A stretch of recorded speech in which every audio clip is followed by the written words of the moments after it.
നമസ്കാരം, എല്ലാവർക്കും സ്വാഗതം. ഇന്നത്തെ ഡെയിലി അപ്ഡേറ്റ്സിലേക്ക്. ഇന്ന് 2025 നവംബർ മാസം 21 തീയതി വെള്ളിയാഴ്ച. അപ്പോൾ ഇന്നത്തെ ഏറ്റവും പ്രധാനപ്പെട്ട വാർത്താ അപ്ഡേറ്റുകളും നാളെയും വരും ദിവസങ്ങളിൽ നിങ്ങളെല്ലാവരും അറിഞ്ഞിരിക്കേണ്ട, ശ്രദ്ധിക്കേണ്ട വളരെ പ്രധാനപ്പെട്ട അറിയിപ്പുകൾ, അപ്ഡേറ്റുകളൊക്കെയാണ് ഡെയിലി അപ്ഡേറ്റ്സ് നിങ്ങളുമായിട്ട് ഷെയർ ചെയ്യുന്നത്. എല്ലാ പ്രേക്ഷകരും പൂർണ്ണമായിട്ട് ഈ അപ്ഡേറ്റുകൾ ശ്രദ്ധിക്കുക. നിങ്ങളെല്ലാവരും വീഡിയോ ഒന്ന് ലൈക്ക് ചെയ്ത് എല്ലാ പ്രേക്ഷകരിലേക്കും മറക്കാതെ ഒന്ന് ഷെയർ ചെയ്ത് എത്തിക്കുക. നമ്മുടെ വാട്സ്ആപ്പ് ഗ്രൂപ്പിൽ ജോയിൻ ചെയ്യുക. വാർത്തകളും അറിയിപ്പുകളും എല്ലാ ദിവസവും കൃത്യമായി നമുക്ക് വാട്സ്ആപ്പ് ഗ്രൂപ്പുകളിൽ ലഭ്യമാകും. വാട്സ്ആപ്പ് ഗ്രൂപ്പിന്റെ ലിങ്ക് വീഡിയോയുടെ കമന്റ് സെക്ഷനിലും ഡിസ്ക്രിപ്ഷനിൽ നൽകിയിട്ടുണ്ട്. എല്ലാ പ്രേക്ഷകരും മറക്കാതെ ഏതെങ്കിലും ഒരു ഗ്രൂപ്പിൽ ഇപ്പോൾ തന്നെ ജോയിൻ ചെയ്യുക. ഏറ്റവും ആദ്യത്തെ പ്രധാനപ്പെട്ട വാർത്താ അപ്ഡേറ്റ്, ന്യൂനമർദ്ദത്തിന്റെയും ചക്രവാത ചുഴിയുടെയും ഒക്കെ തന്നെ സ്വാധീന ഫലമായിട്ട് സംസ്ഥാനത്ത് മഴ മുന്നറിയിപ്പിൽ മാറ്റം. ഇന്നു മുതൽ ശക്തമായ മഴയാണ് കാലാവസ്ഥാ വകുപ്പ് പ്രവചിക്കുന്നത്. ഇന്നു മുതൽ ഞായറാഴ്ച വരെ വിവിധ ജില്ലകളിൽ ഒറ്റപ്പെട്ട സ്ഥലങ്ങളിൽ ഇടിമിന്നലോട് കൂടിയ ശക്തമായ മഴയ്ക്കുള്ള സാധ്യതയാണ് നിലനിൽക്കുന്നത്. ജാഗ്രതയുടെ ഭാഗമായിട്ട് ഈ ദിവസങ്ങളിൽ വിവിധ ജില്ലകളിൽ യെല്ലോ അലർട്ട് പ്രഖ്യാപിച്ചിട്ടുണ്ട്. ഇന്ന് വെള്ളിയാഴ്ച തിരുവനന്തപുരം, കൊല്ലം, പത്തനംതിട്ട, ആലപ്പുഴ, കോട്ടയം, ഇടുക്കി, എറണാകുളം ജില്ലകളിൽ ശക്തമായ മഴയാണ് പ്രവചിക്കുന്നത്. ജാഗ്രതയുടെ ഭാഗമായിട്ട് ഈ ജില്ലകളിൽ യെല്ലോ അലർട്ട് പ്രഖ്യാപിച്ചു. നാളെ ശനിയാഴ്ച പത്തനംതിട്ട, കോട്ടയം, ഇടുക്കി ജില്ലകളിലും മറ്റന്നാൾ ഞായറാഴ്ച തിരുവനന്തപുരം, കൊല്ലം, പത്തനംതിട്ട, ആലപ്പുഴ, കോട്ടയം, ഇടുക്കി, എറണാകുളം ജില്ലകളിലും യെല്ലോ അലർട്ട് പ്രഖ്യാപിച്ചിട്ടുണ്ട്. കന്യാകുമാരി കടലിന് മുകളിലെ ന്യൂനമർദ്ദം നിലവിൽ ലക്ഷദ്വീപിനും മാലിദ്വീപിനും മുകളിൽ സ്ഥിതി ചെയ്യുന്നു. ഇത് വടക്കു പടിഞ്ഞാറ് ദിശയിലേക്ക് നീങ്ങാൻ സാധ്യതയുള്ളതായാണ് കേന്ദ്ര കാലാവസ്ഥാ വകുപ്പിന്റെ വിലയിരുത്തൽ. കൂടാതെ തെക്ക് പടിഞ്ഞാറൻ ബംഗാൾ ഉൾക്കടലിന് മുകളിൽ ചക്രവാത ചുഴിയും സ്ഥിതി ചെയ്യുന്നുണ്ട്. ഈ സാഹചര്യത്തിൽ കേരളത്തിൽ ഇടിമിന്നലോട് കൂടിയ ശക്തമായ മഴ തുടരുമെന്നാണ് കാലാവസ്ഥാ വകുപ്പിന്റെ പ്രവചനം. അടുത്ത പ്രധാനപ്പെട്ട വാർത്താ അപ്ഡേറ്റ്, ഡാറ്റ ദുരുപയോഗം ചെയ്യുന്നതൊക്കെ തന്നെ തടയുന്നതിനും ഓഫ്ലൈൻ വെരിഫിക്കേഷൻ ഉപയോഗം കുറയ്ക്കുന്നതിനുമൊക്കെയായിട്ട് unique identification authority of India UIDAI Aadhaar card ഉടമയുടെ ഫോട്ടോയും QR കോഡും മാത്രം ഉൾക്കൊള്ളുന്ന ആധാർ കാർഡുകൾ നൽകുന്നതിനെക്കുറിച്ച് പരിഗണിക്കുന്നതായി റിപ്പോർട്ട്. ഡിസംബർ 1 ഈ നിർദ്ദേശം ആധാർ അതോറിറ്റിക്ക് മുന്നിൽ അവതരിപ്പിക്കും. പുതിയ ആപ്പിനെ കുറിച്ചുള്ള ഓൺലൈൻ കോൺഫറൻസിലാണ് UIDAI CEO ഭുവനേഷ് കുമാർ ഇക്കാര്യം വ്യക്തമാക്കിയത്. ഹോട്ടലുകൾ, ഇവന്റ് സംഘാടകർ തുടങ്ങിയ സ്ഥാപനങ്ങളുടെ ഓഫ്ലൈൻ വെരിഫിക്കേഷൻ നിരുത്സാഹപ്പെടുത്തുന്നതിനും ആധാർ ഉപയോഗിച്ചുള്ള പ്രായ പരിശോധന മെച്ചപ്പെടുത്തുന്നതിനുമായിട്ട് പുതിയ നിയമം അതോറിറ്റി പരിഗണിക്കുന്നുണ്ടെന്നും പറഞ്ഞു. വ്യക്തികളുടെ സ്വകാര്യത നിലനിർത്തിക്കൊണ്ട് ആധാർ ഉപയോഗിച്ചുള്ള പ്രായ പരിശോധന പ്രക്രിയ മെച്ചപ്പെടുത്തുന്നതിനാണ് ഇത്. ഓഫ്ലൈൻ വെരിഫിക്കേഷന്റെ കാര്യത്തിൽ ഏതെങ്കിലും ആവശ്യത്തിനായിട്ട് വ്യക്തികളുടെ ആധാർ നമ്പറോ ബയോമെട്രിക് വിവരങ്ങളോ ശേഖരിക്കുന്നതും ഉപയോഗിക്കുന്നതും സൂക്ഷിക്കുന്നതും നിരോധിച്ചിരുന്നു. എന്നാൽ നിരവധി സ്ഥാപനങ്ങൾ ആധാർ കാർഡിന്റെ ഫോട്ടോ കോപ്പികൾ സൂക്ഷിക്കുന്നത് തുടരുകയാണ്. 18 മാസത്തിനുള്ളിൽ പൂർണ്ണമായിട്ട് പ്രവർത്തനക്ഷമമാകുന്ന ഡിജിറ്റൽ പേഴ്സണൽ ഡാറ്റ പ്രൊട്ടക്ഷൻ ആക്ടിന് അനുസൃതമായിട്ട് ആധാർ സേവനത്തെ പുതിയ ആപ്പ് മെച്ചപ്പെടുത്തുമെന്നാണ് പ്രതീക്ഷ. ആധാർ ആപ്പിന് പകരമായി പുതിയ ആപ്പ് വരുമെന്നും ഭുവനേഷ് കുമാർ പറഞ്ഞു. ഓഫ്ലൈൻ വെരിഫിക്കേഷൻ സീക്കിംഗ് എൻറ്റിറ്റികളുടെ സംവിധാനങ്ങൾ അപ്ഡേറ്റ് ചെയ്യുന്നതിനായിട്ട് ഔദ്യോഗിക അതോറിറ്റി ഓൺലൈനായിട്ട് വിശദാംശങ്ങൾ പ്രസിദ്ധീകരിച്ചിട്ടുണ്ട്. ആധാർ ഉടമകളെ ഓൺലൈനായിട്ടും അതോടൊപ്പം തന്നെ സാന്നിധ്യത്തിൻ്റെയൊക്കെ തെളിവായിട്ടും പരിശോധിക്കാൻ OVSക്ക് പുതിയ സംവിധാനം ഉപയോഗിക്കാമെന്നും അദ്ദേഹം പറഞ്ഞു. അടുത്ത പ്രധാനപ്പെട്ട വാർത്താ അപ്ഡേറ്റ്, സംസ്ഥാനത്ത് ഡ്രൈവിംഗ് ലൈസൻസ് ടെസ്റ്റിൽ പുത്തൻ പരിഷ്കാരങ്ങൾ കൊണ്ടുവരാനൊരുങ്ങി മോട്ടോർ വാഹന വകുപ്പ്. റോഡ് ടെസ്റ്റ് കൂടുതൽ കർശനമാക്കാനാണ് നീക്കം. കാൽനട യാത്രക്കാരുടെ ഉൾപ്പെടെ സുരക്ഷയ്ക്ക് പ്രാധാന്യം നൽകിക്കൊണ്ട് പാർക്കിങ്ങിൽ കൂടുതൽ ശ്രദ്ധ നൽകണമെന്ന് ട്രാൻസ്പോർട്ട് കമ്മീഷണർ RTOമാർക്ക് നിർദ്ദേശം നൽകിയിരിക്കുകയാണ്.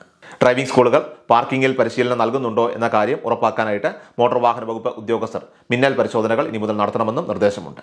ഇത്തരത്തിൽ പരിശീലനം നൽകാത്ത ഡ്രൈവിംഗ് ഇൻസ്ട്രക്ടർമാരുടെയൊക്കെ തന്നെ ലൈസൻസ് താൽക്കാലികമായിട്ട് റദ്ദാക്കണമെന്നും അവർ അംഗീകൃത റിഫ്രഷർ ട്രെയിനിംഗ് പ്രോഗ്രാമിൽ നിർബന്ധമായിട്ട് പങ്കെടുക്കണമെന്നും നിർദ്ദേശത്തിൽ പറയുന്നു. കാൽനട യാത്രക്കാർക്ക് ബുദ്ധിമുട്ടുണ്ടാക്കി നടത്തുന്ന പാർക്കിങ്ങുകൾ നിയന്ത്രിക്കുന്നതിന്റെ ഭാഗമായിട്ടാണ് ഈ നീക്കം.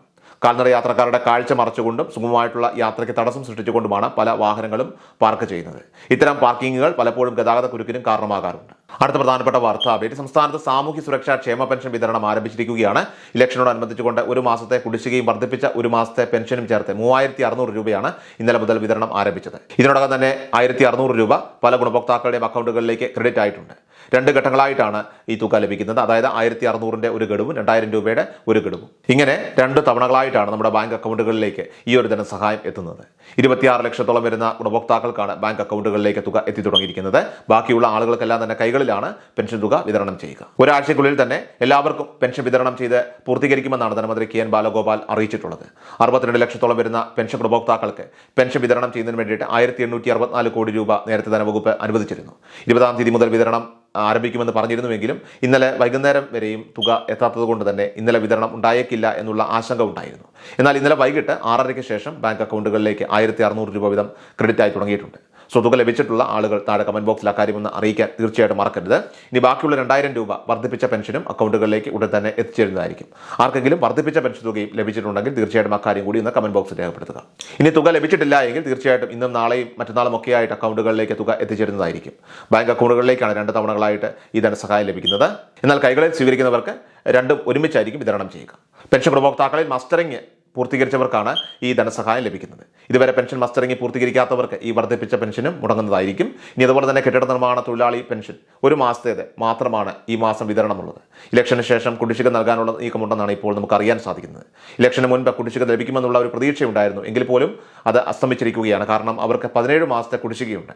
അപ്പോൾ ആ കുടിശ്ശികയാണോ വിതരണം ചെയ്യുന്നത് അതോ വർദ്ധിപ്പിച്ച പെൻഷനാണോ വിതരണം ചെയ്യുന്നത് എന്ന കാര്യം കൃത്യമായിട്ട് അറിയില്ല.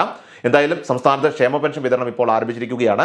1600 രൂപ വീതം മിക്ക ഗുണഭോക്താക്കൾക്കും ഇപ്പോൾ ക്രെഡിറ്റ് ആയിട്ടുണ്ട്. ഇനി മുതൽ എല്ലാ മാസവും നമുക്ക് 2000 രൂപ വീതമായിരിക്കും ലഭിക്കുക. ഇനി കേന്ദ്ര വിഹിതം ലഭിക്കുന്ന പെൻഷൻ ഗുണഭോക്താക്കളെ സംബന്ധിച്ച് അത് കുറച്ചുള്ള തുകയാണ് ഇപ്പോൾ ക്രെഡിറ്റ് ആയിട്ടുള്ളത്. ബാക്കി തുക വളരെ വൈകാതെ തന്നെ നിങ്ങളുടെ അക്കൗണ്ടുകളിലേക്ക് തീർച്ചയായിട്ടും എത്തുന്നതായിരിക്കും. അടുത്ത പ്രധാനപ്പെട്ട വാർത്താ അപ്ഡേറ്റ്, APL വിഭാഗത്തിലെ നീല വെള്ള റേഷൻ കാർഡ് ഉടമകൾ അവർക്ക് BPL റേഷൻ കാർഡിന് അർഹതയുണ്ടെങ്കിൽ തീർച്ചയായിട്ടും BPL കാർഡിന് ഇപ്പോൾ നിങ്ങൾക്ക് ഓൺലൈൻ വഴി അപേക്ഷകൾ സമർപ്പിക്കാൻ സാധിക്കുന്നതാണ്. കോമൺ സർവീസ് സെന്ററുകൾ, അക്ഷയ കേന്ദ്രങ്ങൾ, ജനസേവാ കേന്ദ്രങ്ങൾ, മറ്റ് ഓൺലൈൻ സർവീസ് സെന്ററുകൾ വഴിയൊക്കെ തന്നെ അപേക്ഷകൾ സമർപ്പിക്കാൻ സാധിക്കും.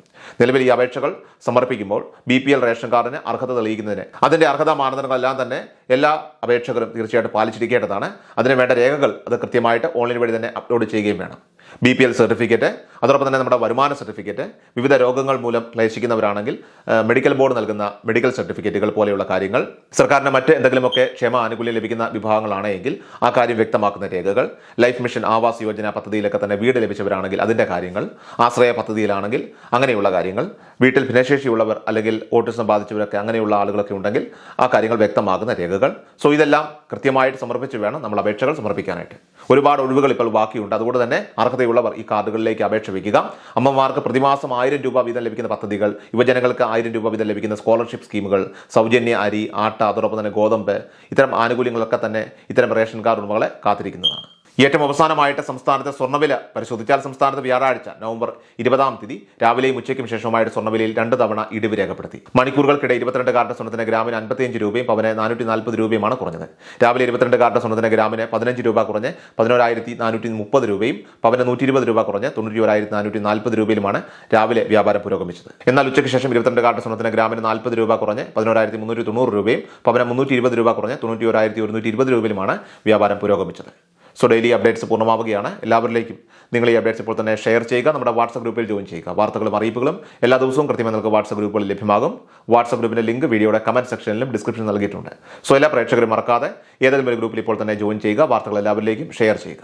വീണ്ടും ഡെയിലി അപ്ഡേറ്റ്സുമായിട്ട് നമുക്ക് നാളെ കാണാം. അതുവരേക്കും നന്ദി, നമസ്കാരം.